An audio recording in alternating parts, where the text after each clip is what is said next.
আসসালামু আলাইকুম রহমতুল্লাহি ওয়া বারাকাতু।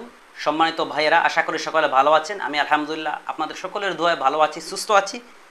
আজকে কিছু জরুরি কথা বলবো, একটা নোটিশ দেবো, আপনাদেরকে অবগত করব। আপনারা অবশ্যই সকলে জানেন, সারা বাংলাদেশে 64 জেলার মধ্যে এই কয়েকদিন থেকে যে অবস্থা শুরু হয়েছে, মানুষ অপহরণ করা হচ্ছে। বিশেষ করে কওমি মাদ্রাসার 8 থেকে 15 বছরের নিচের বাচ্চাদেরকে অপহরণ করছেন এক গোষ্ঠী কুচক্র মহল। এরা চায় না আমাদের বাচ্চা ইসলাম শিখুক, কোরআন শিখুক, আমাদের বাচ্চা বড় কোনো মানুষ হোক, আমাদের বাংলাদেশে একটা ইসলামী রাষ্ট্র হোক, ইসলামী কান্ট্রি হোক। এরা চায় না। এটা কোনো একটা একটা মাধ্যম অবশ্যই আছে, কারণ সরকার বা যদি আমাদের প্রশাসন যদি ওদের বিরুদ্ধে রুখে দাঁড়াতো, ওদের বিরুদ্ধে মারাত্মক কোনো ধরনের শাস্তি নিত, কোনো পদক্ষেপ নিত, এরা কখনো এতটুকু সাহস পাইতো না। 64 জেলার মধ্যে আপনারা গত কয়েকদিনের মধ্যে দেখেছেন 35 জন 45 জন, এমনকি গতকালকে আমি রাত্রে দেখেছি 133 জন হারিয়ে গিয়েছেন কয়েকদিনের মধ্যে। এমনকি আজকেই আমাদের সিলেটে আমাদের জৈন্তা থানা থেকে জাফলং যাচ্ছে একটা বাচ্চা, মাদ্রাসায় পড়বে, কিন্তু রাস্তার মধ্যে সে হারিয়ে গিয়েছে।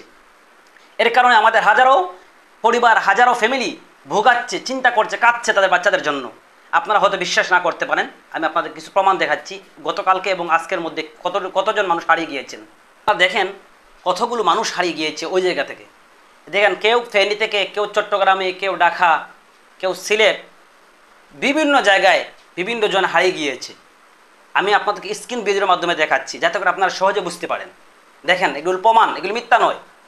আমার কাছে প্রায় 60-70টা স্ক্রিনশট আমি রেখেছি আপনাদেরকে দেখানোর জন্য, যাতে করে আপনারা সচেতন থাকেন। আমাদের উচিত আমরাও সচেতন থাকা, আমাদের বাচ্চাদেরকে সচেতন করানো এবং সচেতনভাবে রাখা, তাদেরকে রাস্তার মধ্যে ঢালাভাবে না ছেড়ে দেওয়া, তাদেরকে মাদ্রাসা যাওয়ার সময়, স্কুলে যাওয়ার সময়, যে কোনো প্রতিষ্ঠানে যাওয়ার সময় তাদের সাথে যাওয়া, একা তাদেরকে না ছেড়ে দেওয়া। আর আমরা কী করবো, বাচ্চাদেরকে অবশ্যই সবসময় নিরাপত্তার নিজের চাদরের বৃত্তে আবৃত করে রাখবো আমাদের বাচ্চাদেরকে। আমাদের বাচ্চাদেরকে আমরা দোকানের মধ্যে পাঠাবো, অবশ্যই তাদেরকে একা ছাড়বো না, তাদের সাথে আমরা থাকবো।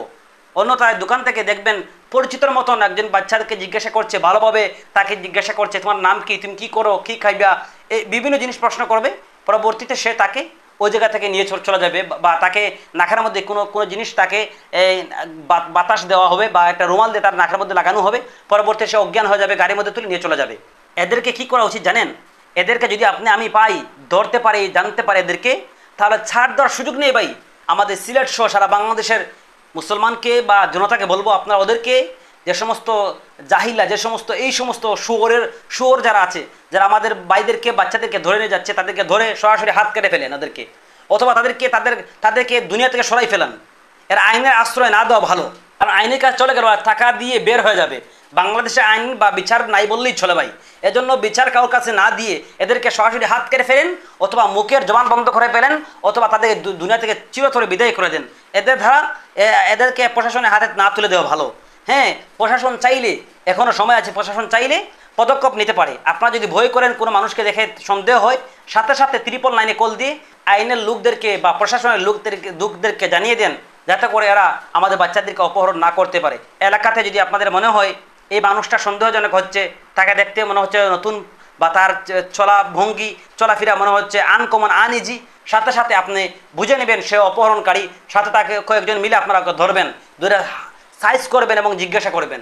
তাকে এমনভাবে সাইজ করবেন, পাশাপাশি ভিডিও করবেন এবং ওগুলো মিডিয়ার মধ্যে প্রচার করবেন, যাতে করে এই সমস্ত আরও যদি তার সাথী সঙ্গী যারা আছে তারা দেখে যাতে করে ভয় পায়।